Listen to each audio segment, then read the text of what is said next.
without sleeping, without washing, without having any other view than the walls of earth that shut you in. They were all eager to go back over the same road they had come by 2 days before, to get to their horses again, their quarters, their friends, in short, their home. So we found them quite ready to go, blankets rolled up and slung over their shoulders, and knapsacks in their places under their cloaks. Whilst the non-commissioned officers of each squadron went to relieve the men at the listening posts, I brushed past the men lined up against the wall, and went towards the solitary tree, which seemed to be stretching out its gaunt arms to protect our retreat. I had to turn to the right in a narrow passage which went round the tree, and ended in 3 steep steps cut into the earth, down which I had to go to reach the dug-out. My old friend, La G, was waiting for me at the bottom of this den, stretched out on 2 chairs, warming his feet at a tiny iron stove perched upon a heap of bricks. By the light of the one candle he looked imposing and serious. His tawny beard, which had been allowed to grow since the war, spread like a fan over his chest, and gave him a look of Henry IV. I knew that this formidable exterior concealed the merriest companion and the most delightful sly joker that ever lived, so I was not much impressed by his thoughtful brow and his dreamy eye. "Well, what's the news?" I asked. "We are all freezing," he replied. I rather suspected it.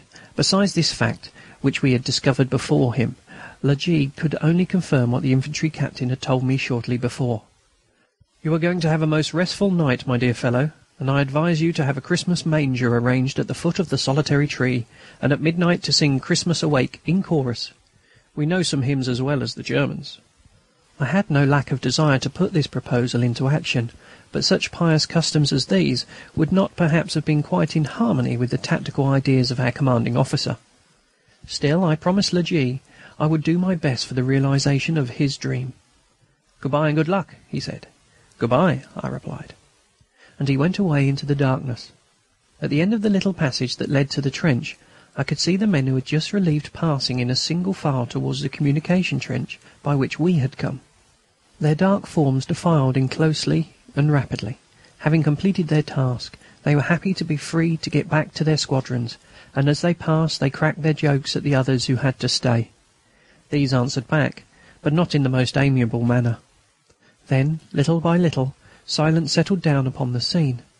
Every man was at his post. Some kept watch, others walked about in the bottom of the trench, or busied themselves with repairing or improving the indifferent shelters their predecessors had left them. G had gone to take the watch on which the junior officers of the units defending the sector relieved every other 3 hours. So there I was alone in the midst of my brave chasseurs, with the duty of guarding those 500 yards of trenches, a very small piece at that time of the immense French line. Behind us thousands of our fellows were sleeping in perfect confidence, relying upon this thin rampart we formed in front of them, and farther away still were the millions of Frenchmen and French women who, under their family roof or that of their hosts, were resting in peace because of our sleepless nights. Our limbs stiffened by the cold, our carbines pointed through the loopholes of the trenches. Thus were we to celebrate the merry festival of Christmas. There was no doubt that far away, among those who were keeping the sacred vigil, more than one would think of us and sympathise with us.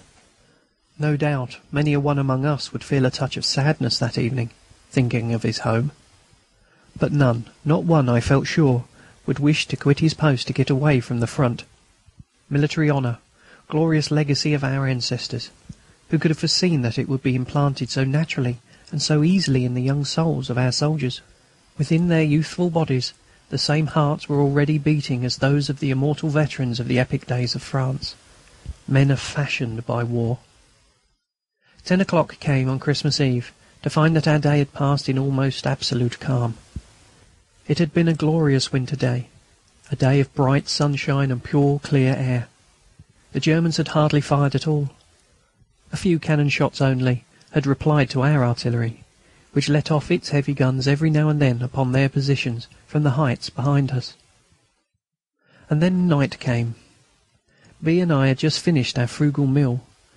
We had promised to pay a visit to the Territorials, who occupied the trenches to the right and left of ours.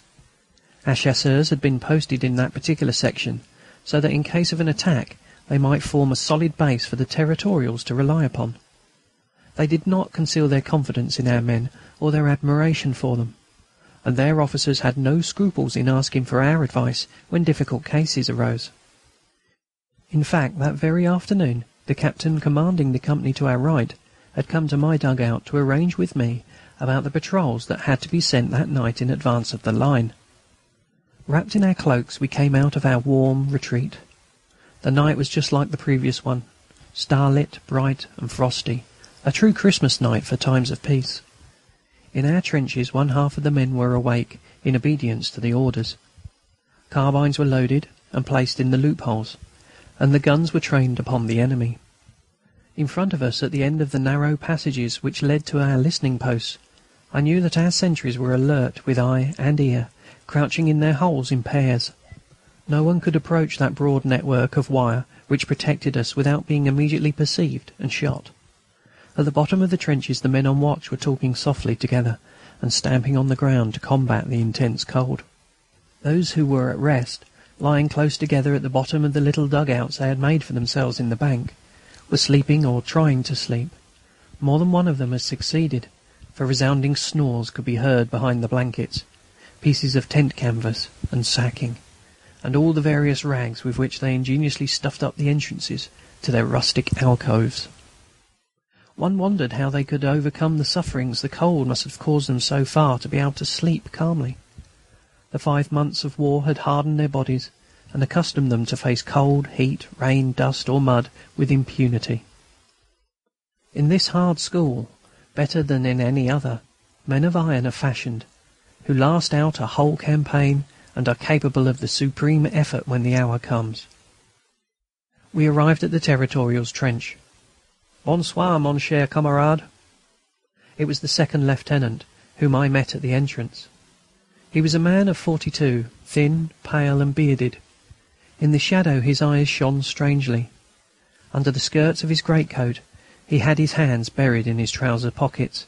His elbows stuck out from his body, his knees were bent, his teeth chattered, and he was gently knocking his heels together. "It isn't warm, eh?" I asked. "Oh, no. And then, you see, this sort of work is hardly the thing for fellows of our age. Our blood isn't warm enough, and however you cover yourself up, there's always a chink by which the cold gets in. The worst of all is one's hands and feet, and there's nothing to be done for it. Wouldn't it be much better to trust to us, give us the order to fix bayonets and drive those Boches out of their trenches over there? You'd see if the Territorials couldn't do it as well as the regulars, and then one would have a chance of getting warm." I felt sure that he spoke the truth, and that his opinion was shared by the majority of his companions. But our good comrades of the Territorial force have no conception of the vigour, the suppleness, and of the fullness of youth required to charge up to the enemy's line under concentrated fire and to cut the complex network of barbed wire that bars the road. Our chiefs were well advised in placing these troops where they were, in those lines of trenches scientifically constructed and protected, where their courage and tenacity would be invaluable in case of attack, and where they would know better than the others how to carry out the orders given to us. Hold on till death. Leave to the young soldiers the sublime and perilous task of rushing upon the enemy when he is hidden behind the shelter of his fougades, his parapets, and his artificial brambles, and entrust to the brave Territorials the more obscure and not less glorious work of mounting guard along our front. I could make them out in the moonlight, standing silent and alert in groups of 2 or 3, perched on the edge of the earth which raised them to the height of the parapet, and they had their eyes wide in the open darkness, looking towards the enemy. Their loaded rifles were placed in front of them, between 2 clods of hardened earth. They neither complained nor uttered a word, but suffered nobly. They understand that they must. Ah! Where now were the fine tirades of pothouse orators and public meetings? Where now were the oaths to revolt, the solemn denials and the blasphemies pronounced against the fatherland? All was forgotten, wiped out from the records. If we could have questioned those men who stood there shivering, chilled to the bone, watching over the safety of the country, not one of them certainly would have confessed that he was ever one of the renegades of yore. And yet if one were to search among the bravest, among the most resigned, among the best, thousands of them would be discovered. Heaven grant that this miracle